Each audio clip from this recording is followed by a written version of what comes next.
Hello, I'm in a 2017 Nissan Sentra, and today I'm going to show you to raise and lower your seats.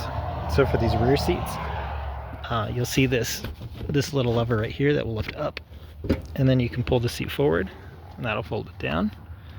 And it works the same for this other seat. There's a little lever up there you can lift up on as well to pull it forward. And this is where it was hooked onto, right here into here. So as I lift this lever, it's moving a connector in here. When you're ready to lift this back up, make sure you don't have your seat belts trapped, and then you can lift it back up. And when you push it back in place, you'll feel it lock again, so it's nice and firm again. Seatbelt didn't get trapped. Do the same process on that side. This middle, there's no levers needed. You can just pull it down and then push it back up when you're done.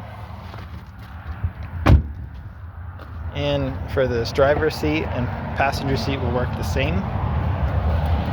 This lever here will move your back. So with your other hand, with this lever pulled, you can push it back. Or if you want it forward, just lift it up and it should come forward. And then this lever here, as you pull it up, that'll adjust this up and down. And then there's a metal bar here you can lift up. That'll slide the seat forward or back. And when you let go of this lever, it locks it back in place. And this passenger seat has similar connections here with that metal bar. And then it's got levers on the side that work similar to this. But I hope this is helpful. Hope you have a wonderful day.